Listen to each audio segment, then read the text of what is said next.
அவளோடு எதிர்பார்த்து காத்திருக்கின்ற கம்பம் மாவேற்படையின் தலைமை இமாமும் தமிழ் மாநில ஜமாத் உலமா சபையினுடைய துணைத் தலைவருமான மரியாதைக்குரிய மௌலானா மௌலவி அல்ஹாஜ் எம் அலாவுதீன் மிஸ்பாஹி ஹசரத் அவர்கள் இப்பொழுது சிறப்புரையாற்ற ஹசரத் அவர்களுக்கு இப்பொழுது பொன்னாடை போர்த்தி கௌரவம் செய்யப்படுகிறது.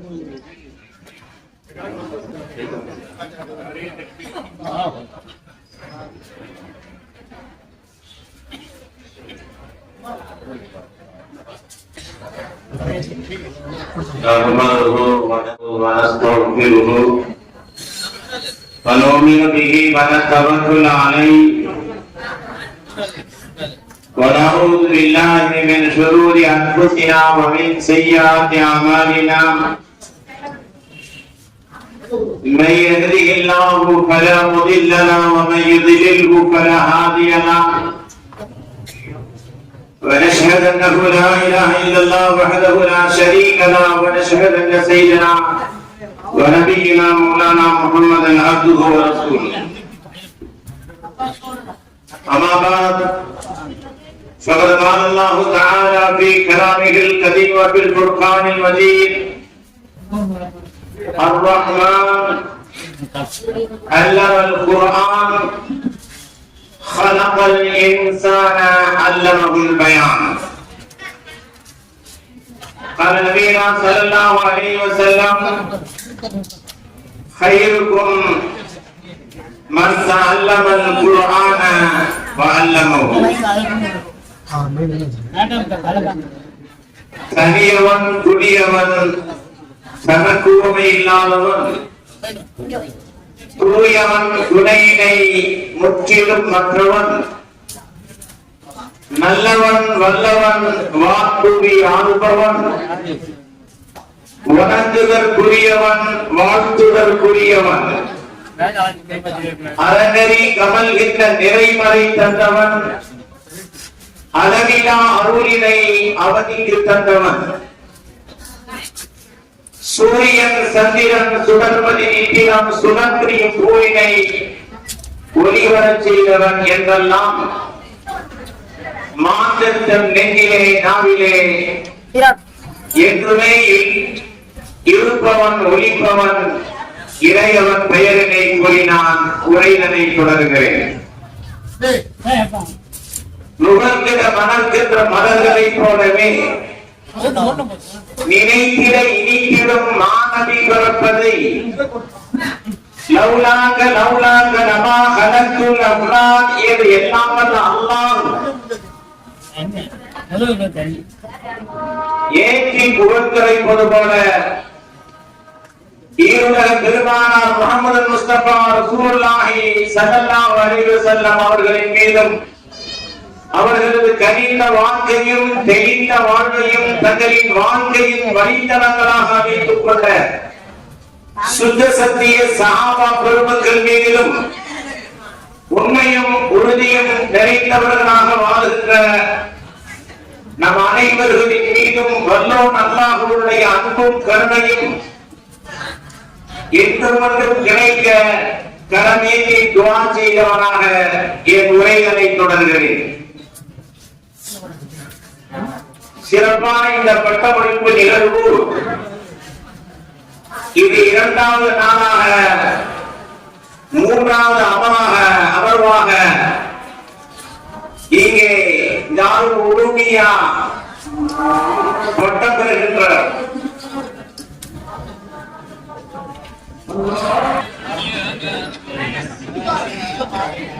ஆலிமா தாருல் உலூமியா இந்த பட்டமளிப்பு நிகழ்வுக்கு தலைமை தாங்கி சீரோடும் சிறப்போடும் நடாத்தி தந்து கொண்டிருக்கின்ற எனது ஆழ்ந்த அன்புக்கும் பாசத்திற்கும் உரிய அன்பு சகோதரர் தாருல் உலூம் மதரசாவினுடைய தகுதி மிகுந்த தலைமை ஆசிரியர் பிலால் மஸ்ஜிதினுடைய தரம் நிறைந்த தலைமை இமாம் நான் பணியாற்றிருக்கிற பள்ளிகளில் எல்லாம் சிறப்பான முறையிலே இனிய குரலாம் இறைவனை வசனங்களை ஓதி இதயங்களை இருக்கிற அளவுக்கு செவிகளிலே தேர்மாற்றதை போன்று அற்புதமாக ஓதுகின்ற என் அருமை சகோதரர் மௌலானா மௌலவி அப்துல் காதிர் ஆலிம் பாக்கவி அடக்கத்தினுடைய மறு உருவாக ஏற்பார்கள் எப்போது இந்த நிகழ்வுக்கு அவர்கள் தலைமையேற்றிருப்பது மிக பொருத்தமாக அமையப்பட்டிருக்கிறது. முன்னிலை வைத்து இந்த நிகழ்வை சிறப்பித்துக் கொண்டிருக்கிற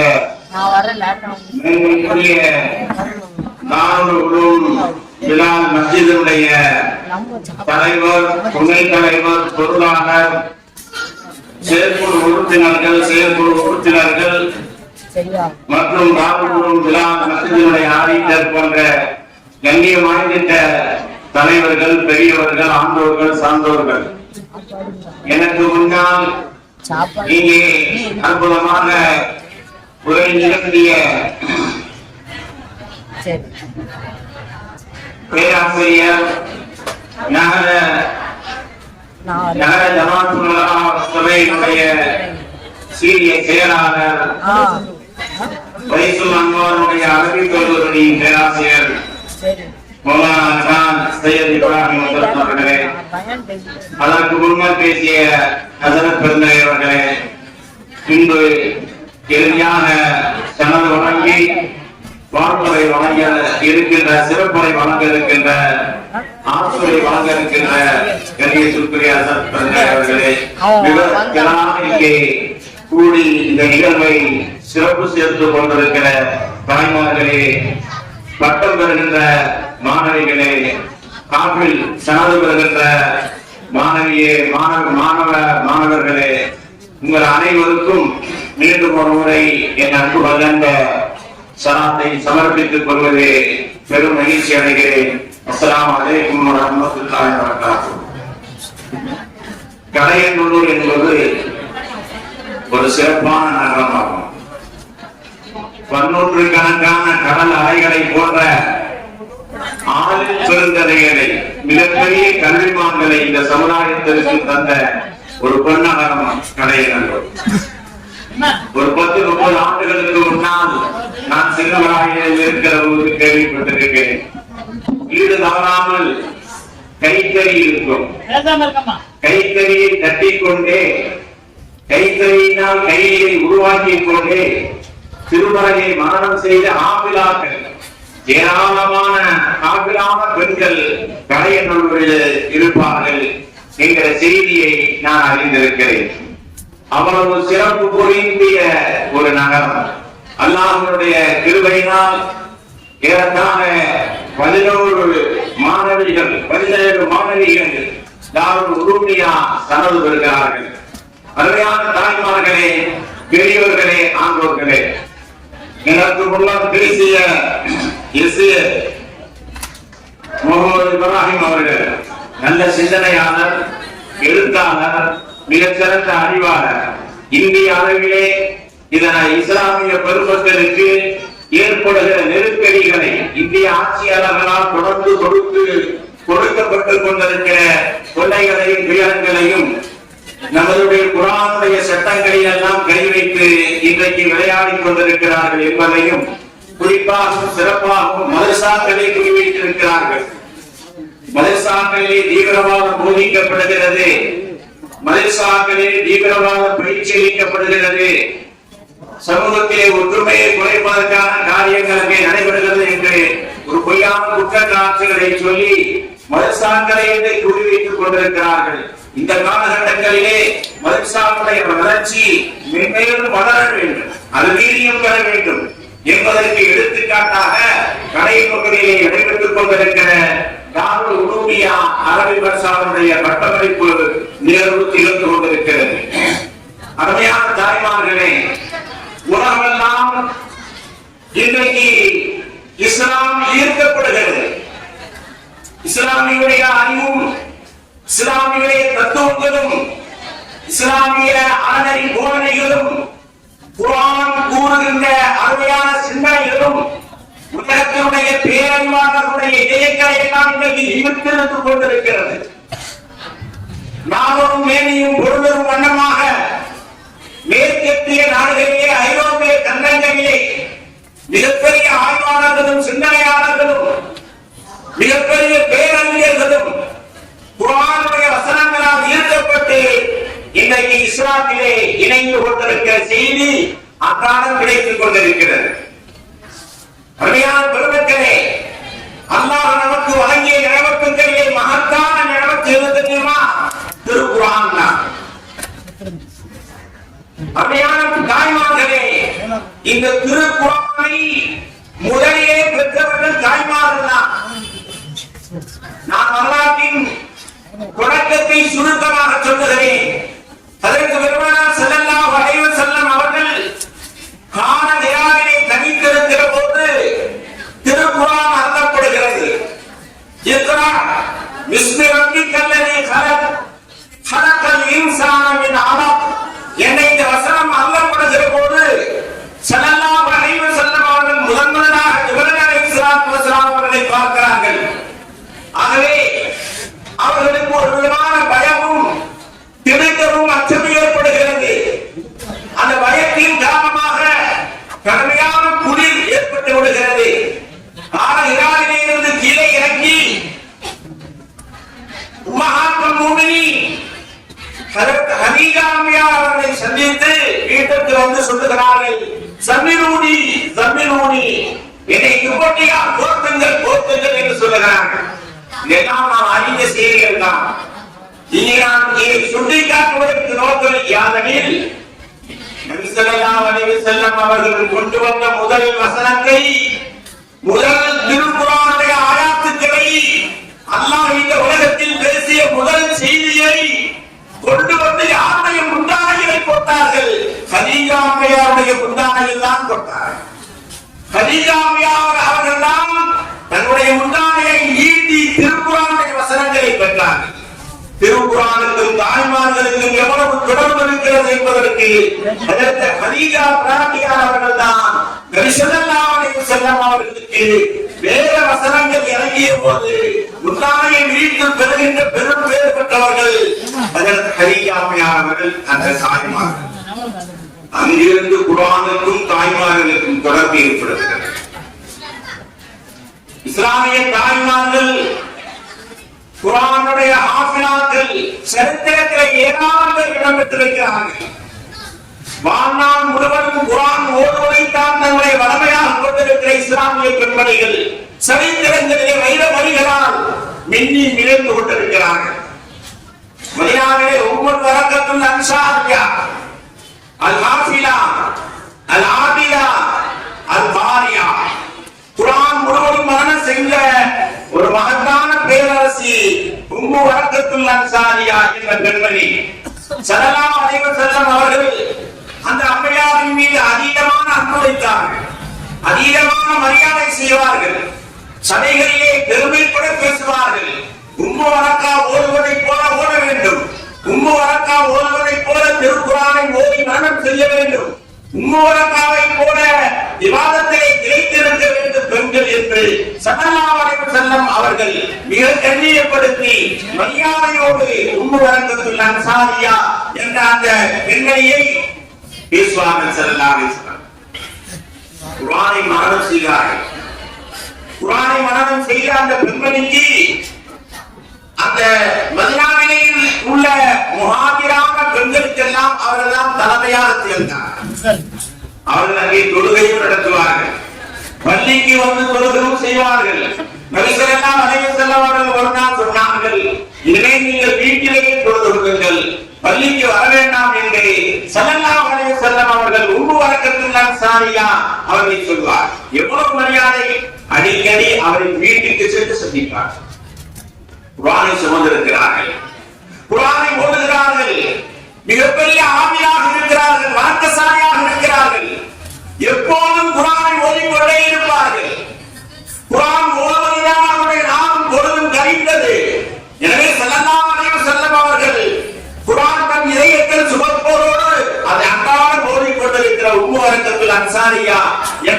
பெண்மணியின் வீட்டுக்கு சென்று ஸல்லல்லாஹு அலைஹி வஸல்லம் அவர்கள் சந்தித்து பேசுவார். அவர்கள் மட்டுமல்ல, சஹாபாக்களை அழைத்து செல்வார்கள்.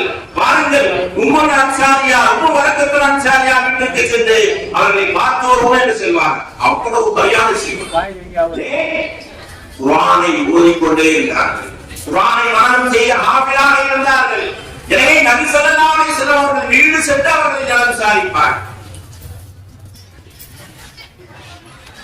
ஸல்லல்லாஹு அலைஹி வஸல்லம் அவர்களை சந்தித்து உம்மு வரக்கத்துல் அன்சாரியா அவர்கள் சொன்னார்கள், யா ரசூலல்லாஹ், நீங்கள் சமீபத்திலே போருக்கு செல்ல இருக்கிறீர்கள், பத்ர் போருக்கு செல்ல இருக்கிறீர்கள். நான் பத்ர் போரிலே கலந்து கொள்ள வேண்டும் என்கிற ஆவல் உண்டானாக இருக்கிறேன். எனக்கும் ஒரு வாய்ப்பு தாருங்கள். பத்ர் போர்க்களத்திலே நானும் கலந்து கொள்ளுகிறேன். போர்க்களத்திலே காயமற்றவர்களுக்கு மருந்துடுவேன், தாயிட்டவர்களுக்கு தண்ணீர் தருவேன், இந்த பணிகளை செய்வேன். அப்படி செய்து கொண்டிருக்கிற போது அல்லாஹ் நாடினால் எனக்கு ஷஹாதத்து கூட அங்கே கிடைக்கும். எனக்கு ஷஹாதத்து கிடைக்க வேண்டும். இந்த தீனுக்காக, இந்த இஸ்லாத்திற்காக, இந்த தீன்களிப்பா உலகமெல்லாம் ஓங்கி ஒழிப்பதற்காக உயிர் தியாகம் செய்தவர்களை பட்டியலிலே நானும் இடம்பெற வேண்டும். ஷஹீதா, நான் உயிர் தியாகம் செய்ய வேண்டும் யா ரசூலல்லாஹ் என்று உம்மு வரக்கத்துல் அன்சாரியா ஹாஃபிலா, குர்ஆனை மனனம் செய்த ஹாஃபிலா, ஆபிதா, வணக்கசாலி சொன்னார். ஸல்லல்லாஹு அலைஹி வஸல்லம் சொன்னார்கள், நீங்கள் போருக்கு வர வேண்டாம், யுத்தத்திற்கெல்லாம் நீங்கள் வர வேண்டாம், நீங்கள் வீட்டிலேயே இருங்கள். அல்லாஹ் நாடினால் வீட்டிலேயே உங்களுக்கு ஷஹாதத்தை தருவார் என்று ஒரு வார்த்தை சொல்லிவிட்டார். நபி ஸல்லல்லாஹு அலைஹி வஸல்லம் அவர்கள் வார்த்தைகளுக்கு கட்டுப்பட்டவர்கள் தானே அவர்கள். பெருமானாரினுடைய அந்த வார்த்தையை, கட்டளையை கேட்டவுடனே அடங்கி ஒடுங்கி அதை ஏற்றுக்கொள்ளுகிற பெருமக்கள் அல்லவா. எனவே உம்மு வரக்கத்துல் அன்சாரியா சரியான சொல்லலாம், சரியான சொல்லலாம் என்று சொல்லிவிட்டார். அருமையான தாய்மார்களே, நபி ஸல்லல்லாஹு அலைஹி வஸல்லம் அவர்கள் ஒரு வார்த்தை சொல்லியிருக்கிறார்கள், நீங்கள் போருக்கு வர வேண்டாம், ஷஹாதத்தை விரும்புகிறீர்கள், அல்லாஹ் நாடினால் வீட்டிலேயே உங்களுக்கு ஷஹாதத்தை கொடுப்பான் என்று சொன்னார்கள் அல்லவா. அவர்கள் மனதிலே போட்டு அவர்கள் நினைத்துக் கொண்டே இருக்கிறார்கள். நபி ஸல்லல்லாஹு அலைஹி வஸல்லம் அவர்கள் தானாக செல்ல மாட்டார்கள், தாங்களாக செல்ல மாட்டார்கள். சஹாபாக்களை அழைத்துக் கொண்டுதான் உம்மு வரக்கத்துல் அன்சாரியா அவருடைய வீட்டுக்கு செல்வார்கள். அவருடைய வீட்டுக்கு செல்லுகிற போது சொல்வார்கள், இன்தலிகு பினா நஸூரு ஷஹீதா, வாருங்கள் நாம் எல்லோரும் சேர்ந்து உயிர் தியாகம் செய்கிற ஷஹீதாவை சந்திப்போம் என்று சொல்வார். அத்தனை அளவிற்கு நபி ஸல்லல்லாஹு அலைஹி வஸல்லம் அவர்கள் அந்த அம்மையாரின் மீது அன்பும் மரியாதையும் பாசம் வைத்திருந்தார்கள். காலங்கள் கடந்தது. நபி ஸல்லல்லாஹு அலைஹி வஸல்லம் அவர்கள் வஃபாத்தானார்கள். அதற்கு பின்னால் ஹஜ்ரத் அபூபக்கர் சித்தீக் ரலியல்லாஹு அன்ஹு அவர்கள் கலீஃபாக வந்தார்கள். அவர்களுக்கு பின்னால் ஹஜ்ரத் உமர் அவர்கள் வந்தார்கள். உம்மு வரக்கத்துல் அன்சாரியா அம்மையார் அவர்கள் எப்போதும் திருக்குர்ஆனை ஓதிக்கொண்டே இருப்பார். அவர்களின் நீட்டை கடந்ததால் கலீஃபாவான உமர் இப்னு கத்தாப் ரலியல்லாஹு அவர்கள் மஸ்ஜித் நபவிக்கு சென்று தொழ வைப்பார்கள். ஒரு நாள் அவர்கள் தொழுகைக்கு செல்கிறார்கள். எப்போதும் தன்னுடைய சிங்கத்தை தாயார் உம்மு வரக்கத்துல் அன்சாரியா ரலியல்லாஹு அன்ஹா அவர்கள் திருக்குர்ஆன் ஓதுகிற சத்தம் கேட்குமே, இன்னைக்கு ஓதுகிற சத்தம் கேட்கவில்லையே என்று அவர்கள் வருத்தப்பட்டார்கள். என்ன காரணம்? என்ன காரணம் என்று சொன்னால், உம்மு வரக்கத்துல் அன்சாரியா அவர்களிடத்திலே 2 அடிமைகள் இருந்தார்கள். அந்த 2 அடிமைகளும் சிறியவர்கள். ஒரு சிறுமி அடிமையாக இருந்தார், ஒரு சிறுவன் அடிமையாக இருந்தார். உம்மு வரக்கத்துல் அன்சாரியா ரலியல்லாஹு அன்ஹா அவர்கள் சொன்னார்கள், நான் வஃபாத்தானதற்கு பின்னால், நான் மரணித்ததற்கு பின்னால் உங்கள் இருவருக்கும் விடுதலை, அதுவரை நீங்கள் எனக்கு துணையாக இருங்கள் என்று சொல்லியிருந்தார்கள். அந்த இருவருடைய உள்ளங்களிலே ஷைத்தான் முஸ்லாத்தை போட்டான். சிறுமியாகவும் சிறுவனாக இருந்த அந்த அடிமைகளுடைய உள்ளங்களிலே ஒரு விதமான ஊசலாட்டத்தை போட்டு, இந்த பெண் எப்போது சாவது, எப்போது மரணிப்பது, நாம் எப்போது விடுதலையாவது என்று தீர்மானித்து கொலை செய்ய முயற்சித்தார்கள். அந்த அம்மையார் திருக்குறான் ஓதிக்கொண்டிருக்கிற போது சிறுமியான அந்த அடிமையும் சிறுவனான அந்த அடிமையும் சேர்ந்து அந்த அம்மையாரை கொலை செய்து விடுகிறார். அன்று இரவுதான் வழக்கத்துள் அன்சாரியார் ரலியல்லாஹு அன்ஹு திருக்குறான் ஓதுகிற சத்தம் கேட்கவில்லை. காலையிலே பள்ளியில் சுபூஹ் தொழுகை முடிந்தவுடனே ஹஜ்ரத் உமர் இப்னு கத்தாப் ரலியல்லாஹு அன்ஹு அவர்கள் சென்றார்கள். வழக்கத்துள் அன்சாரியுடைய வீட்டுக்கு சென்றார்கள். வீட்டினுடைய வெளிப்பகுதியில் ஆட்கள் இல்லை. ஒவ்வொரு அறையாக திறந்து பார்க்கிறார்கள், ஆள் இல்லை. கடைசி ஒரு அறையிலே சென்று பார்க்கிறார்கள். வழக்கத்துள் அன்சாரி அவர்கள் கழுத்து நெரிக்கப்பட்ட நிலையிலே அங்கே ஷஹீதாகி கிடந்தார். உடனே வேகமாக மெம்பரிலே சென்று சொன்னார்கள், ஹஜ்ரத் உமர் இப்னு கத்தாப் ரலியல்லாஹு அன்ஹு, ஸல்லல்லாஹு அலைஹி வஸல்லம், அல்லாஹ்வும் அல்லாஹ்வுடைய ரசூல் உண்மை சொல்லிவிட்டார்கள். போருக்கு நீங்கள் வர வேண்டாம், வீட்டிலேயே உங்களுக்கு ஷஹாதத்து கிடைக்கும் என்று சொன்னார்களே, அது நடந்துவிட்டது. வழக்கத்துள் அன்சாரியார் ரலியல்லாஹு அன்ஹு அவர்கள் ஷஹீதாகி விட்டார்கள் என்ற செய்தியை சொல்லி ஒரு அறிவிப்பு செய்தார்கள். கொலை செய்து தப்பித்த அந்த இருவரை தாமதமில்லாமல் முன்னால் நிறுத்தப்பட வேண்டும் என்று சொன்னார்கள். இருவரையும் நிறுத்தப்பட்டது. முதலாக இஸ்லாமிய ஆட்சியிலே கழுவிலே ஏற்றப்பட்டு அந்த இருவரும் கொல்லப்பட்டார்கள், மரண தண்டனை கொடுக்கப்பட்டார்கள். அருமையான தாய்மார்களே, இங்கே நாம் சிந்திக்க வேண்டிய செய்தி என்ன தெரியுமா? நபி ஸல்லல்லாஹு அலைஹி வஸல்லம் அவர்களால் கண்ணியம் கொடுக்கப்பட்டவர்கள் அதற்கு வழக்கத்துள் அன்சாரியா. நபி ஸல்லல்லாஹு அலைஹி வஸல்லம் அவர்கள் தொடர்ந்து சந்தித்து வந்தார்கள் அதற்கு வழக்கத்துள் அன்சாரியாவை. ஏன்? குர்ஆனை மனனம் செய்திருந்தார்கள், குர்ஆனை ஓதிக்கொண்டே இருந்தார்கள். இன்னைக்கு தாய்மார்களிடத்திலே குர்ஆன் ஓதுவது கொஞ்சம் கொஞ்சமாக நலிந்து வருகிறது. குர்ஆன் ஓதுகிற அந்த பண்பு நம் சமூகத்தில் இருந்து கொஞ்சம் கொஞ்சமாக விலகி வருகிறது. நவீன உலகத்தில் எல்லா விதமான நவீன சாதனங்களை வைத்துக் கொண்டு முழு கவனம் அதிலே தான் இருக்கிறது. மாலை நேரங்களில் சூரத்து யாசின் ஓதுவதும், காலை மாலை நேரங்களில் சூரத்து வாக்கியா ஓதுவதும், காலை பொழுதிலே சூரத்து யாசின் ஓதுவதும், ஜும்மாவுடைய நாட்களிலே சூரத்துல் கஹ்ஃப் ஓதுவதும், இந்த ஓதுகிற நிலைகள் எல்லாம் இன்றைக்கு தாய்மாரிடத்தில் மலிந்து போய்கொண்டே இருக்கிறது. அதற்கெல்லாம் உயிர்ப்பு கூட்ட வேண்டும் என்று சொன்னால், அதெல்லாம் எழுச்சி வர வேண்டும் என்று சொன்னால், மீண்டும் நம்முடைய தாய்மார்கள் குர்ஆன் தெரியுமாக இருக்க வேண்டும் என்று சொன்னால், இது போன்ற மதரசாக்கள் வெவ்வேறு வளர வேண்டும். ஏராளமான அன்பு செல்வங்கள் உருவாக்க. குர்ஆனிலே நிறைய வசனங்கள் இருக்கிறது. குர்ஆனிலே நிறைய வசனங்கள் பெண்களின் மூலமாகவே ஆரம்பப்பட்டிருக்கிறது. பெண்கள் விரும்பினார்கள், பெண்கள் துஆ செய்தார்கள். அவர்களுக்கு ஏற்பட்ட பிரச்சனைகளை, அவர்களுக்கு ஏற்பட்ட நெருக்கடிகளை, அவர்களுக்கு ஏற்பட்ட சோதனைகளை அல்லாஹ்விடத்திலே விண்ணப்பித்தார்கள். அல்லாஹ் வசனங்களை நபிக்கு இறக்கினார். குர்ஆனில் நிறைய இடங்கள் அப்படி இருக்கிறது. முஸ்லிமா ரலியல்லாஹு தஆலா அன்ஹா அவர்கள், ஹஜ்ரத் உம்மு அம்மாரா ரலியல்லாஹு தஆலா அவர்கள் நபி ஸல்லல்லாஹு அலைஹி வஸல்லம் அவர்களை சென்று சந்தித்து சொல்வார்கள், யா ரசூலல்லாஹ், குர்ஆனிலே ஆண்களை பற்றி தானே அதிகம் பேசப்படுகிறது. குர்ஆனிலே ஆண்கள் சம்பந்தப்பட்ட செய்திகள் தானே அதிகம் நிறைந்து கிடக்கிறது. பெண்களை பற்றி, எங்களை பற்றி, அவர்களைப் போல நாங்கள் முஸ்லிமாக இருக்கிறோம், அவர்களைப் போல நாங்கள் ஈமான் கொண்டிருக்கிறோம், அவர்களை ஆண்களைப் போல நாங்களும் தொழுகிறோம். ஆனால் எங்களை பற்றி ஒன்றும் திருக்குர்ஆனிலே சிறப்பாக சொல்லப்படவில்லையே என்ற ஒரு செய்தியை சொன்னார்கள். ஹஜ்ரத் பெருமானார் ஸல்லல்லாஹு அலைஹி வஸல்லம் அவர்கள் கேட்ட அந்த கேள்வியை சிந்தித்துக் கொண்டிருக்கிற போது அல்லாஹ் ஆயத்தை இறக்கினான். இன்னல் முஸ்லிமீன வல் முஸ்லிமாத் வல் முஃமினீன வல் முஃமினாத் வல் கானிதீன வல் கானிதாத், ஒரு நீண்ட வசனத்தை இறக்கினான் அல்லாஹ் தஆலா. முஸ்லிமான ஆண்களும் பெண்களும், முஸ்லிமான ஆண்களும் பெண்களும், முஃமினான ஆண்களும் பெண்களும், அல்லாஹ்வுக்கு வழிபட்டு கட்டுப்பட்டு நடக்கிற ஆண்களும் பெண்களும், தர்மம் செய்கிற ஆண்களும் பெண்களும், பொறுமைசாலியான ஆண்களும் பெண்களும் என்று ஒரு நீண்ட வசனத்தை அல்லாஹ் இறக்கினார். பெண்கள் கேட்டார்கள், அல்லாஹ் வசனத்தை இறக்கினார். குர்ஆனை புரட்டி பாருங்கள், குர்ஆனுடைய வசனங்களை புரட்டி பாருங்கள். சட்டத்தையே மாற்றப்பட்டிருக்கிறது. ஒரு பெண் துஆ செய்த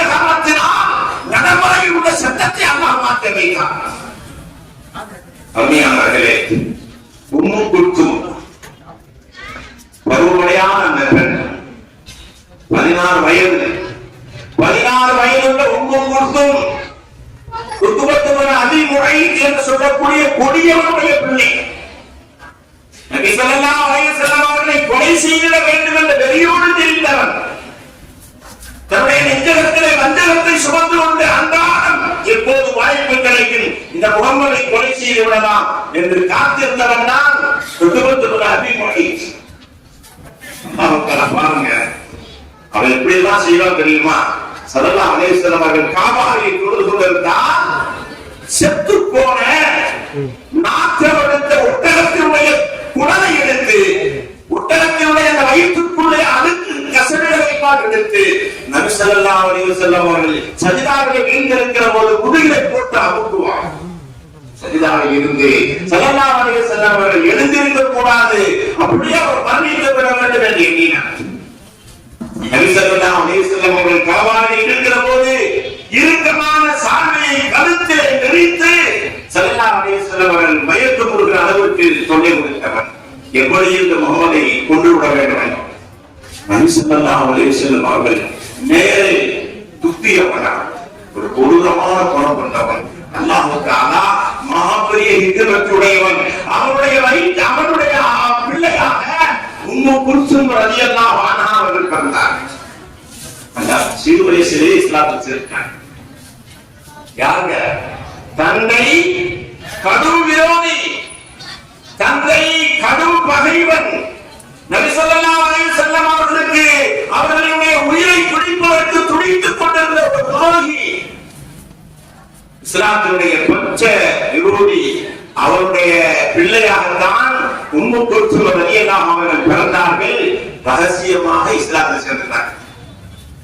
வீடு முழுக்க காஃபிர். தாய்மார்களே, சிறு பிள்ளைகளே, பருவம் அடைந்திருக்கிற பிள்ளைகளை சிந்தித்து பாருங்கள். இஸ்லாமிய வரலாற்றை நீங்கள் ஆய்வு செய்ய வேண்டும். 16 வயது கொண்ட அந்த உம்மு குல்சும் ரலியல்லாஹு தஆலா அவர்கள் இஸ்லாமில் சேர்ந்த செய்தியை மறைத்து வாழ்ந்து கொண்டே இருந்தார்கள். நபி ஸல்லல்லாஹு அலைஹி வஸல்லம் அவர்கள் ஹிஜ்ரத்துக்கு போய்விட்டார்கள், மதீனாவுக்கு போய்விட்டார்கள். ஆனால் மக்காவிலே உம்மு குல்சும் என்ற அந்த சிறிய மங்கை ஹஜ்ரத் உம்மு குல்சும் ரலியல்லாஹு தஆலா அவர்கள் தான் ஏற்றுக்கொண்ட சத்திய இஸ்லாத்தை மறைத்து முஸ்லிமாக காஃபிருடைய வீட்டிலே இருக்கிறார்கள். மக்காவில் இருந்து தனியும் என்ற ஒரு இடம் இருக்கிறது. அந்த இடத்திற்கும் அவர்கள் எப்போதும் செல்வார்கள். தங்களுடைய தந்தை சகோதரர்கள் யாரும் அவரை சந்தேகிக்க மாட்டார்கள். அவர்கள் வருவார்கள். ஒரு நாள் அவர்கள் முடிவு செய்து விட்டார்கள், இனிமேல் நாம் மக்காவில் இருக்கக்கூடாது. ஏனெனில் நம் உயிருக்கு மேலான ஸல்லல்லாஹு அலைஹி வஸல்லம் அவர்கள் மதீனாவிலே இருக்கிறார்கள். நாம் அங்கே சென்று நிம்மதியாக வாழ வேண்டும், முஸ்லிமாக வாழ வேண்டும், ஈமானோடு வாழ வேண்டும் என்று ஆசைப்பட்டவர்களாக 16 வயது சிறுமி உம்மு குல்சும் ரலியல்லாஹு அவர்கள் மக்காவில் இருந்து மதீனாவை நோக்கி பயணிக்கிறார்கள். இதற்கிடையே ஒரு செய்தி, ஸல்லல்லாஹு அலைஹி வஸல்லம் அவர்கள் மதீனா சென்றதற்கு பின்னால் 1400 சஹாபாக்களை அழைத்துக் கொண்டு உம்ரா செய்வதற்கு வந்தார்கள் மதீனாவில் இருந்து. அப்படி வருகிற போது மக்கள் காஃபிர்கள் தடுத்து விட்டார்கள். ஹுதைபியா என்ற இடத்திலே நீங்கள் இந்த ஆண்டு உம்ரா செய்யக்கூடாது என்று சொல்லி அங்கே ஒரு ஒப்பந்தம் போடப்படுகிறது. வரலாற்று சிறப்புமிக்க ஒரு ஒப்பந்தம். இந்த ஒப்பந்தம் எல்லாம் இஸ்லாமியர்களுக்கு பாதகமான ஒப்பந்தம். அந்த ஷரத்துகளாக சேர்க்கப்பட்டிருந்தது. குறிப்பாக என்ன சேர்க்கப்பட்டிருந்தது என்று சொன்னால், இந்த ஒப்பந்தத்திற்கு பின்னால் மக்காவில் இருந்து ஒருவர் முஸ்லிமாகி மதீனாவுக்கு வந்தால் திரும்ப அவரை எங்களுக்கு ஒப்படைத்துள்ளனர். மதீனாவில் இருந்து ஒருவர் மக்காவுக்கு வந்தால் நாங்கள் மதீனாவுக்கு அவரை அனுப்ப மாட்டோம். இது ஒப்பந்தம். இப்போது அந்த உம்மு குல்சும் ரலியல்லாஹு அவர்கள் நினைக்கிறார்கள், இப்போது ஒப்பந்தம் போடப்பட்டிருக்கிறது, இப்போது நாம் மதீனாவுக்கு செல்கிறோம், பெருமானார் ஸல்லல்லாஹு அலைஹி வஸல்லம் அவர்கள் திரும்ப அந்த ஒப்பந்தத்தின் அடிப்படையில் நம்மை மக்காவுக்கு அழைத்து வருவார்களோ என்ற எண்ணம் அவர்களுக்கு இருந்தது. அல்லாஹ்விடத்தில் துஆ செய்தார், யா அல்லாஹ், இந்த தீனுக்காக நான் புறப்படுகிறேன், இந்த சத்திய சன்மார்க்கத்திற்கு புறப்படுகிறேன், அன்னலாரை சந்திப்பதற்கு புறப்படுகிறேன், ஈமானிய உடனோடு வாழ்வதற்கு நான் பயணிக்கிறேன். யா ரசூலல்லாஹ், யா அல்லாஹ், நீ எனக்கு பாதுகாப்பு தர வேண்டும். திரும்பவும் மதீனாவில் இருந்து நான் மக்காவிற்கு எதிரிடத்தில் அனுப்பப்பட்டு விடக்கூடாது என்று சொல்லிக் கொண்டு போகிறார். மதீனாவுக்கு போற பாதை உங்களுக்கு தெரியல. மதீனாவுக்கு பல்வேறு வழிகள் இருக்கிறது, பல்வேறு பாதைகள் இருக்கிறது. அதுக்கும் முன்னாள் சில ஆதிகள் இன்றைக்கு சொகுசான வாகனத்திலே பயணித்து, ட்ரெயினிலே பயணித்து, விமானத்திலே பயணித்து போகிறோம். கரடுமுரடான அந்த பாதை, அந்த பாதையில் ஒரு சின்னஞ்சிறிய வயதுடைய உம்மு குல்சும் ரலியல்லாஹு அவர்கள் ஏற்றுக்கொண்டு ஈமானை மறைத்து வைத்து ஈமானுடன் வாழ வேண்டும் என்பதற்காக அல்லாஹ்வை சந்திக்கின்ற பேராவலோடு கட்டுக்கணக்கான ஆசையோடு மதீனா நகரம் நோக்கி செல்கிறார். பாதை தெரியும். அப்போது ஒருவர் வந்தார். அவர் வந்தவர் கேட்டார், நீங்கள் யார், எங்கே செல்கிறீர்கள் என்று உம்மு குல்சுமை பார்த்து கேட்டார். அதற்கு உம்மு குல்சும் ரலியல்லாஹு அவர்கள் சொன்னார்கள், நீங்கள் யார், என்னை யார் என்று நீங்கள் ஏன் இருக்கிறீர்கள் என்று கேட்டார். பெண்கள் இப்படி பேசி பழக வேண்டும், பெண்கள் இப்படி பேசி பழக வேண்டும், இப்படி அறிவு கூர்ந்து விளக்கங்களை கேட்க வேண்டும். அப்போது அவர் சொன்னார், நான் குஸாஆ என்ற குலத்தை சேர்ந்தவன் என்று சொன்னார். அந்த குலம் என்று சொன்ன உடனே, குஸாஆ என்ற கோத்திரம் சொன்ன உடனே அந்த அம்மாவுக்கு ரொம்ப சந்தோஷமா இருக்கு. ஏன்னா ரசூலுல்லாஹி ஸல்லல்லாஹு அலைஹி வஸல்லம் அவர்கள் குஸாஆ என்ற ஒரு கோத்திரம் மக்காலே இருந்துச்சு. அவங்களோட ஒரு நட்புறவு வைத்திருந்தாங்க, ரசூலுல்லாஹ் ஒரு தொடர்பு வைத்திருந்தாங்க. அதனால ரசூலுல்லாஹ் நட்புறவு வைத்த அந்த கூட்டம் நகர்களாக தான் இருப்பான்னு நினைச்சு அந்த அம்மா சொல்லுச்சு, நான் குறைஷி குலத்தை சேர்ந்த மொழியுடைய மகளாவே, நான் ஈமானை பாதுகாப்பதற்காக மதீனாவுக்கு போக வேண்டும், எனக்கு பாதை தெரியவில்லை. அப்படியா, வாருங்கள், உங்களை நான் மதீனா வரை சென்று சேர்த்து விடுகிறேன் என்று தன் ஒட்டகத்திலே அவர் ஏற்றிக் கொண்டார். அவருக்கு ஒரு ஒட்டகம் இருந்தது. எங்கே ஓய்வெடுக்க வேண்டிய வருகிறதோ அங்கே ஒட்டகத்தை படுத்து வைப்பார். உம்மு குல்சும் அவர்கள் ஓரமாக சென்று விடுவார்கள். அந்த மனிதர் திரும்பி பார்க்காமல் தன் தலையை தாழ்த்தி வேறொரு இடத்திற்கு சென்று விடுவார். பயணம் புறப்படுகிற போது ஒட்டகை எழுப்புவார், உம்மு குல்சுமை ஏற்றிக் கொண்டு போவார்.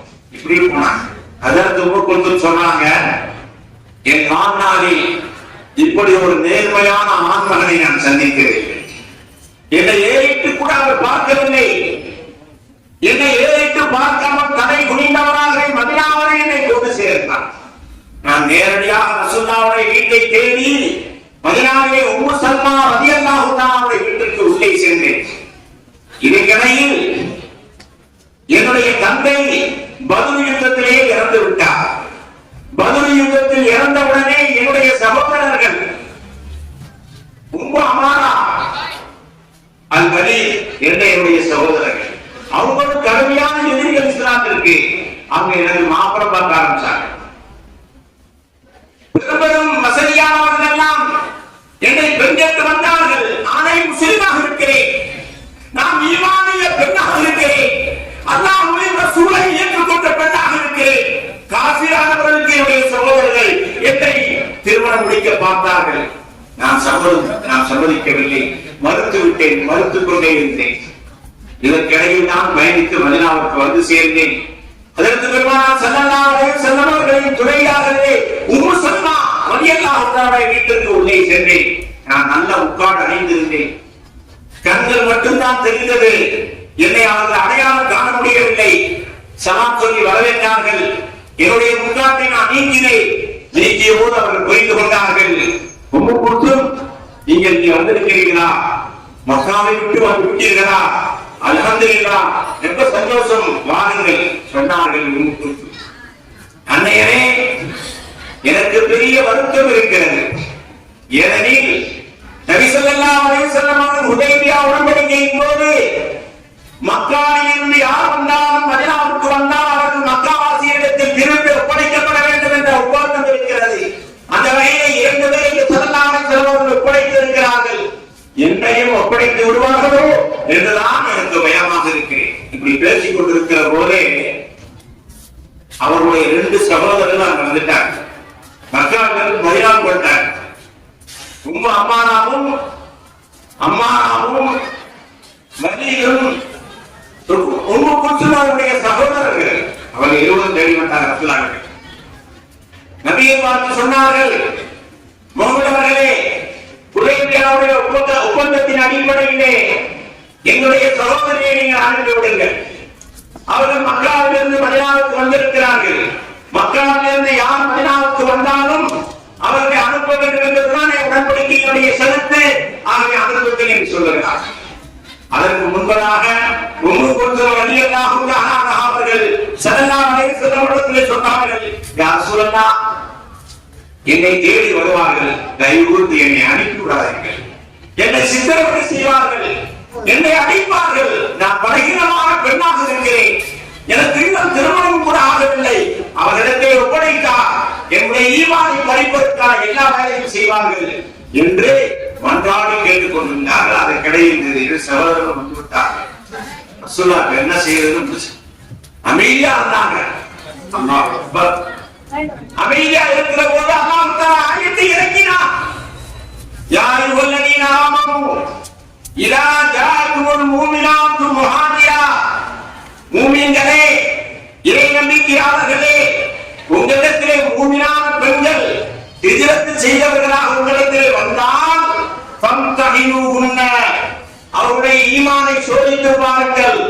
அல்லாஹு அஅலமு பிஈமானிஹின்ன, அவர்களுடைய ஈமானை அல்லாஹ் நன்கு அறிவார். ஆனாலும் அவருடைய ஈமானை நீங்கள் சோதித்து பாருங்கள். ஃபைன் அலிம்துமுஹுன்ன மூமினா, நீங்கள் அவர்கள் மூமினான பெண்கள் தான். ஈமானை பாதுகாப்பதற்காகத்தான், ஈமானோடு வாழ்வதற்காகத்தான், அன்னலாரை காண்பதற்காகத்தான், அல்லாஹ்வின் வழியில் நடப்பதற்காகத்தான், ஈமானோடு இருப்பது உயிர் பிரிய வேண்டும் என்பதற்காகத்தான் மக்காவில் இருந்து மதீனாவுக்கு ஹிஜ்ரத் செய்து வந்திருக்கிறார்கள் என்று அவர்கள் மூமினான பெண்கள் தான் என்று நீங்கள் அறிந்து கொண்டால் காஃபிர்களிடத்திலே அவர்களை ஒப்படைக்காதீர்கள். தாய்மார்களே, சிந்தித்து பாருங்கள். அவர்களும் நம்முடைய பெண்கள், நம்முடைய பெண் குழந்தை போன்று அவர்களும் சிறுவயதுடையவர்கள் தான், இன்னும் நிக்காஹ் ஆகவில்லை. உம்முக்குல்சும் ரலியல்லாஹு தஆலா அவர்களை திருப்பி அனுப்பாதீர்கள் என்று அல்லாஹ் வசனத்தை அனுப்பினார். யாருக்காக வசனத்தை அருளினார்? ஒரு பெண் உம்முக்குல்சும் ரலியல்லாஹு தஆலா அவர்கள். அதற்கு பின்னால் மதீனாவிலே அப்துர் ரஹ்மான் இப்னு அவுஃப் ரலியல்லாஹு தஆலா அவர்களை செல்வ சீமா, வணிக சீமா, மிகப்பெரிய செல்வந்தர், அவர்களை மணந்தார். அன்னையார் தாய்மார்களே, உம்மு குல்சும் அவர்களுக்கு இருந்த ஈமானை நம்முடைய இளம் பிள்ளைகளுக்கு இன்றைக்கு நாம் கற்றுக் கொடுக்க வேண்டும். அந்த ஈமானிய உணர்வை நாம் உருவாக்க வேண்டும். இன்றைக்கு பார்ப்பவையானால் சினிமா திரைப்படங்களிலே கவர்ச்சி நடிகையாக நடித்தவர்கள் எல்லாம் அல்லாஹ்வுடைய ஹிதாயத்தை பெற்று முஸ்லிமாகிக் கொண்டிருக்கிறார். காபாவுக்கு சென்று அருள் புறப்படுகிறார்கள். அதே ஒரு நடிகை சொல்லுகிறார்கள், எல்லோரும் திருக்குர்ஆனை ஓதுங்கள், திருக்குர்ஆனுடைய கருத்துக்களை சிந்தித்து பாருங்கள், திருக்குர்ஆனுடைய போதனைகளை நீங்கள் படியுங்கள். இந்த உலகம் முழுவதுக்குமான வழிகாட்டுதல் திருக்குர்ஆனில் தான் இருக்கிறது என்று இன்றைக்கு நடிகர்கள் முதல் கொண்டு இஸ்லாத்தில் சேர்ந்து சொல்லிக் கொண்டிருக்கிறார்கள். இஸ்லாத்தில் இருக்கிற நாம் எப்படி வாழ வேண்டும் என்பதை எண்ணி பார்க்க கடமைப்பட்டிருக்கிறோம். அல்லாஹ் சொல்லுவான், அர் ரஹ்மான், மாபெரிய பேரருளாளன், கருணையாளன், அன்பாளன், அல்லவன் குர்ஆன், குர்ஆனை கற்றுக் கொடுத்தான். அல்லாஹ் தான் குர்ஆனை கற்றுக் கொடுத்தான். கலக்கல் இன்சான், மனிதனை படைத்தான்.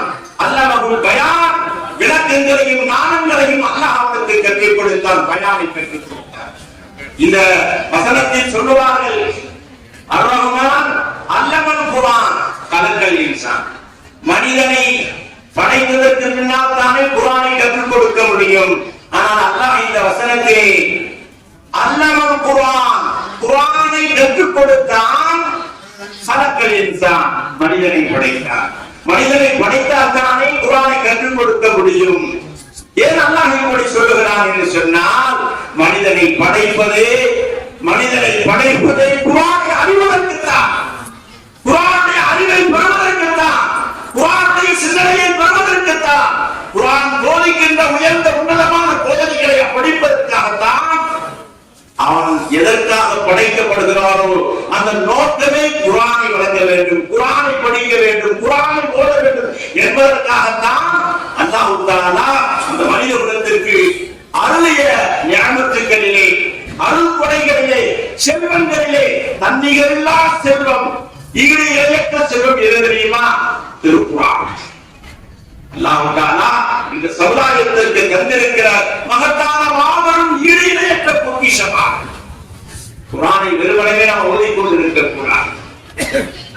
எத்தனை வசனங்கள் திருக்குர்ஆனிலே ஹஜ்ரத் அஸ்மா ரலியல்லாஹு தஆலா, அஸ்மா ரலியல்லாஹு தஆலா அவர்கள் அபூபக்கர் சித்திக் அவர்களுடைய மகனாவார்கள். இஸ்லாத்திற்கு முன்பு கதீலா பின்த் அப்துல் உஸ்ஸா, அப்துல் உஸ்ஸா என்ற காஃபிரின் முஷ்ரிக்குடைய கதீலா என்ற பெண்ணை ஹஜ்ரத் அபூபக்கர் சித்திக் அவர்கள் மணந்திருந்தாங்க. இஸ்லாமுக்கு வந்ததற்கு பின்னால் அவர்களை தலாக் விட்டு விட்டாங்க. அவர்களுக்கு பிறந்தவர்கள் தான் ஹஜ்ரத் அஸ்மா ரலியல்லாஹு தஆலா. கதீலா என்ற ஹஜ்ரத் அபூபக்கர் சித்திக் அவர்களால் தலாக் விடப்பட்ட முஷ்ரிக்கான அந்த பெண் தான் அவர்களின் மகள் தான் ஹஜ்ரத் அஸ்மா ரலியல்லாஹு தஆலா. அப்துல்லா என்ற ஒரு குழந்தை அவர்களுக்கு இருந்தது. ஆனா மதீனாவுக்கு வந்ததற்கு பின்னாடி அவங்க தாயார் கதீலா இன்னும் முஸ்லிமாக இருக்கிறாங்க, குஃப்ரிலே இருக்கிறாங்க. மகனை பார்க்கிற ஆசையில வருவாங்க வீட்டுக்கு. வருகிற போது நிறைய பேரிட்ட கனிகள், நெய், மகன் உண்ணுகிற விரும்பி சாப்பிடுகிற பதார்த்தங்கள் எல்லாவற்றையும் கொண்டு வீட்டுக்கு அடிக்கடி சந்திக்க வருவாங்க. இது ஹஜ்ரத் அஸ்மா ரலியல்லாஹு தஆலா அவர்களுக்கு இது பிடிக்கவில்லை. முஸ்லிமாக இருக்கிற என் தாய் என்னை ஏன் சந்திக்க வேண்டும், எனக்கு ஏன் அன்பளிப்பு தர வேண்டும், அந்த அன்பளிப்பை பெறுவதை அவர்கள் விரும்பவில்லை. தன் தாயார் சந்திப்பதையும் அவர்கள் விரும்பவில்லை. அவர்களை சிறுக்கிலே இருக்கிறார்களே, இறைப்பிலே இருக்கிறார்களே, இறை பொறுப்பிலே இருக்கிறார்களே, அவர்கள் ஏன் என்னை சந்திக்க வேண்டும் என்று விரும்பார்கள். ஆயிஷா அம்மையார்ட்ட கேட்டாங்க, என் தாயார் அடிக்கடி வீட்டுக்கு போறாங்க, அந்த அம்மா முஸ்லிக்காக இருக்குது, அன்பளிப்புலாம் நிறைய கொடுக்குது, என் தாயார் வீட்டுக்குள்ள அனுமதிக்கலாமா, அவங்க அன்பளிப்பு கொடுத்தா வாங்கிக்கலாமா அப்படின்னு கேட்டாங்க. ஆயிஷா அம்மையார் அவர்கள் ஸல்லல்லாஹு அலைஹி வஸல்லம் அவர்களை சந்தித்து அஸ்மா ரலியல்லாஹு தஆலா அவர்கள் என் சகோதரி இப்படி கேட்கிறார்கள், என் சகோதரின் தாயார் சிறுக்கில் இருக்கிறார், முஸ்லிக்காக இருக்கிறார், அடிக்கடி வீட்டுக்கு வந்து சந்திக்கிறார், அன்பளிப்பு தருகிறார். அந்த அம்மையார் வருவது என் சகோதரிக்கு பிடிக்கவில்லை. யார் சொல்லா மார்க்கத்தை என்ன செய்வது என்று கேட்டார். ஸல்லல்லாஹு அலைஹி வஸல்லம் அவங்க மௌனமா இருந்தாங்க, பதில் சொல்லல. அல்லாஹ் தஆலா ஆயத்தை இறக்கினான், லா யன்ஹாகுமுல்லாஹு அனில்லதீன லம் யுகாதிலுக்கும் ஃபித்தீன் வலம் யுக்ரிஜூக்கும் மின் தியாரிக்கும் அன் தபர்ருஹும் வ துக்ஸிது இலைஹிம் இன்னல்லாஹ யுஹிப்புல் முஃஸிதீன். அல்லாஹ் ஆயத்தை இறக்கி சொன்னான், உங்களோடு போரிடாதவர்கள், உங்களை ஊரில் இருந்து வெளியேற்றாதவர்கள், உங்களோடு போர் செய்யாம மார்க்க விஷயத்துல உங்களோடு போர் புரியாம உங்களை ஊரில் இருந்து வெளியேற்றாமல் இருக்கிறார்களே, அப்படிப்பட்டவர்களுடன் நீங்கள் உறவு வைத்துக் கொள்ளுங்கள், அவர்கள் நன்மை செய்யுங்கள், அவர்களோடு பாசத்தோடு நடந்து கொள்ளுங்கள், அவர்களோடு நேசத்தோடு நடந்து கொள்ளுங்கள், அவர்களோடு பிரியத்தோடு நடந்து கொள்ளுங்கள், அவர்கள் தருகிற அன்பளிப்பை பெற்றுக் கொள்ளுங்கள், நீங்களும் அவர்களுக்கு அன்பளிப்பு வழங்குங்கள் என்று ஆயத்தை குர்ஆனுடைய ஒவ்வொரு வசனத்தையும் ஒவ்வொரு சூறாவை சிந்தித்து பாருங்கள். ஒரு கணவர் அவுஸ் இப்னு சாமித் என்ற கணவர் கவ்லா அம்மையாரை அந்தி அலைய கநகரி உண்மை, நீ என் தாயின் முதுகை போட்டு இருக்கிறார். ஆரம்ப காலத்தில் சட்டம் இருந்துச்சு, ஒரு மனிதன் ஒரு மனைவியை விவாகரத்து செய்வதாக இருந்தால் இஸ்லாமிய சட்டம் இறங்குவதற்கு முன்பு அந்தி அலைய கநகரி உண்மை, நீ என் தாயை போன்று, ஒரு முதுகு என் தாயை போன்று என்று சொன்னால் தலாக். அப்படி இஸ்லாத்தில் நடந்து ஒரு கணவர் அவுசுகிற கணவர் கவ்லா என்ற அம்மையாரை பார்த்து தன் மனைவியை பார்த்து கோபத்திலே அந்தி மின்னி என்று சொல்லிவிட்டார். அந்த அம்மையார் ஈமானிலே உறுதியானவர்கள், சட்டத்திலே உறுதியானவர்கள். அவர்கள் மறுபடியும் வெளியே சென்ற கணவர் வீட்டிற்கு வந்து சகஜமாக பேசி மனைவியை தொட முயற்சித்தார். அவர்கள் சொன்னார்கள், என்னை தொடரக்கூடாத ஒரு காரியத்தை நீங்கள் பேசிவிட்டீர்கள், உன் முதல் என் தாயை போட்டு என்று சொல்லிவிட்டீர்கள். ஆகவே இது சம்பந்தமான விளக்கத்தை அன்னதானத்தில் நான் கேட்டிருந்ததற்கு பின்னால் தான் நாம் சந்திக்க முடியும் என்று நேரடியாக அவசர கதியிலே அவர்களுக்கு துப்பட்டி கூட இல்லை, பக்கத்து வீட்டிற்கு சென்று துப்பட்டியை வாங்கி போர்த்திக் கொண்டு பலமைந்தவர்களாக அன்னதாரின் வீட்டுக்கு சென்றார்கள். அன்னதாரின் வீட்டுக்கு சென்று கவனா அவர்கள் கேட்கிறார்கள், என் கணவர் வயோதிகர், என் கணவர் பலகீனமானவர், ஆனால் சற்று கோபக்காரர், அவரால் நான் நிறைய குழந்தை செல்வங்களை பெற்றிருக்கிறேன் என்று சொல்லி விளக்கம் கேட்கிறார்கள். என் கணவர் இப்படி சொல்லிவிட்டார், யார் சொல்லலாம், சொல்லிட்டாங்க, நீ தலாக்கு தான் அப்படின்னு சொல்லி, நீ அவருக்கு ஹராம் தான், நீ கணவன் மனைவியாக இருக்க முடியாது என்று சொல்லிவிட்டார். ஆயிஷா சொல்றாங்க, ரசூலுல்லாஹ் குளிக்க வச்சுக்கிட்டு இருந்தேன், இப்படி கேட்கிறாங்க, என் கணவர் இப்படி சொல்லிட்டார், மறுபடியும் என்னை தீண்ட முயற்சிக்கிறார், யார் சொல்லலாம் மாற்றம் என்ன சொல்லுகிறது? ரசூலுல்லாஹ் ஒரு வரத்துல தண்ணி ஊற்றி குளிக்க வச்சிருக்காங்க. அல்லாஹ் அக்பர், அல்லாஹ் அக்பர். சௌலாமியா கேள்வி கேட்கிறாங்க, இப்படி ஆயிஷா சொல்றாங்க, அன்னலாரின் தலையில் ஒரு பகுதியை தண்ணீரை ஊற்றி கொண்டிருக்கிறேன், மறுபகுதியில் ஊற்றுகிற போது ஆயிரத்தி இறங்கிடுச்சு, மறுபகுதியில் ஊற்றுகிற போது ஆயிரத்தி இறங்கிடுச்சு. கல் சமியா அல்லாஹ், கல் சமியா அல்லாஹ் கௌலல்லதி துஜாதிலுக ஃபீ ஸௌஜிஹா, தன் கணவர் விஷயமாக உங்களிடத்தில் தர்க்கித்த தர்க்கம் புரிந்த அந்த பெண்ணின் சொல்லை அல்லாஹ் கேட்டுவிட்டார். அல்லாஹ் தாய்மார்கள், உங்களுக்கு பெரிய சக்தி இருக்கிறது, இறையோடு தொடர்பு கொள்ளுங்கள், இறைய சிறந்தோடு பேசி பாருங்கள், இறைய ஆயத்துக்கு அனுப்பி கொண்டே இருங்கள், உங்களுக்கு நிறைய நூறாயிரத்து ஏற்படும். அல்லாஹ் சொன்னான், அது சமியல்லாஹு கௌலல்லதி துஜாதிலுக ஃபீ ஸௌஜிஹா, தன் கணவன் விஷயமாக நபியே உங்களிடத்திலே தர்க்கம் செய்கிறாரே அந்த பெண்ணின் சொல்லை அல்லாஹ் கேட்டு விட்டார். அல்லாஹ்விடத்திலும் அவன் முறையிடுகிறான். வல்லாஹு யஸ்மஉ தஹாவுரகுமா, நீங்கள் இருவரும் தர்க்கம் புரிவதை அல்லாஹ் கேட்டு விட்டான். இன்னல்லாஹ ஸமீஉன் பஸீர், அனைத்தையும் அல்லாஹ் கேட்கிறவனாகவும் பார்க்கிறவனாகவும் இருக்கிறான் என்ற வசனம் இறங்கு. அந்த சூராவுக்கு பேரே என்ன தெரியுமா? அல்-முஜாதிலா. 28வது ஜுஸுவிலே இடம்பெறுகிற முதல் சூரா அது. அதற்கு பேர் என்ன? தர்க்கம் புரிதல், விவாதித்தல். என் கணவருக்கு என்ன தீர்ப்பு, என் கணவர் என்னை விட்டு விடைவிடுவாரோ என்ற நிலையில் அவர்கள் கேட்கிற போது நபி ஸல்லல்லாஹு அலைஹி வஸல்லம் அவர்கள் அவர் உங்களுக்கு ஹராம் என்று சொன்னார்கள்.